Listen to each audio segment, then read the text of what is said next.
We told you at the top of the hour, President Biden is in New Hampshire. Here he is at the Pemigewasset Bridge in Woodstock, New Hampshire, beginning the tour where he will be selling to the American public his $1.2 trillion infrastructure plan. This bipartisan group of senators that negotiate the infrastructure deal. Your calm, common sense, as usual, always leads the way. And I mean that sincerely. The fact is that you need that being married to Billy. Be calm, common sense, and I shouldn't be so familiar, but anyway, Billy's a friend. But making sure New Hampshire water is safe to drink, upgrading pipes that are 100 years old and helping eliminate PFAS chemicals from the waterways. You always made the case that developing a workforce and jobs that were going to create is an issue that many small businesses here in New Hampshire focus on. And I might add, parenthetically, one of the things that's going to happen, we have another bill that's coming along here that has money for education in it. And it has money for education to provide for money that's directly for community colleges and for apprentice programs and Pell Grants to allow people, the colleges, to train for what is needed in the workforce. Including major apprentice programs so you can hire New Hampshire folks to do this work. And folks, Andy Custer's an old friend, and many times, how many times do we talk about New Hampshire parents during the pandemic who are worried about not having high-speed internet at their home, children learning remotely, especially here in rural New Hampshire. And every time this issue came up, you were there, reminding us and making the case she did, as she did in every element of the bill. And Chris, he was a key member of the committee that got this bill across the finish line.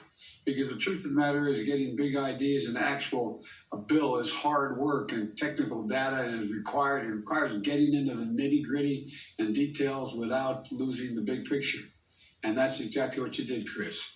You always remember the big picture and always making an economic case for the investments and how they're going to matter to real people across the country, but particularly here in New Hampshire.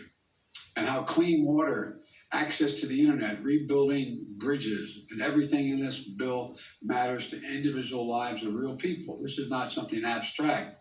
Folks, it's not hyperbole to say that your delegation is laser focused on your needs, the people of New Hampshire, the concerns that are discussed around our kitchen tables. This isn't esoteric. This isn't some gigantic bill. It is, but it's about what happens to ordinary people. Conversations around those kitchen tables that are both profound as they are ordinary. How do I cross a bridge in a snowstorm? What happened? Think about it. You're in a situation, what happens if the bridge collapses and there's a fire on the other side?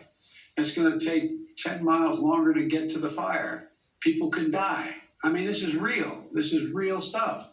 What does it mean if a school bus or water treatment trucks or logging trucks can't cross?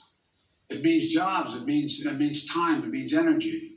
More broadly, how do we emerge from this pandemic, not just a little breathing room, but a real fighting chance to get ahead? There are the things that take place at the kitchen tables where I grew up, and where all of you, where everybody's living. And Maggie, Jean, Annie, and Chris, and me, we all ran for office to help answer those questions. The questions at the kitchen table. I used to get kidded because I spent so much time commuting every day between Wilmington, Delaware, after my wife and daughter were killed, to back to Washington every single day, 260 miles a day. And I'd ride home and I'd look out the window. This is the God's truth, just outside of Washington. And I'd go through a long stretch of residential neighborhood. And I could see the lights on in the kitchens and in the dining room. And I wonder, what are they talking about? What are they thinking about? Because that's why I ran. That's why these folks ran. It's about building them. They're taking care of their legitimate needs. And to make sure democracy delivers for everybody. We promised that we couldn't just build back what we had before. We had to build back better. And that's an environmental requirement.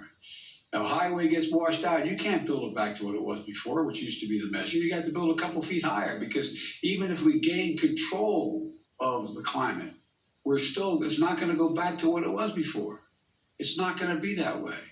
And despite the cynics, Democrats and Republicans, we can work together. We can deliver real results. We can deliver real people results that are going to affect their lives. and that we're taking a monumental step forward in building back better for this nation. My message to the people of New Hampshire is simple. It's this. Because of this delegation, New Hampshire and America are moving again. Your life is going to change for the better, and that's literal.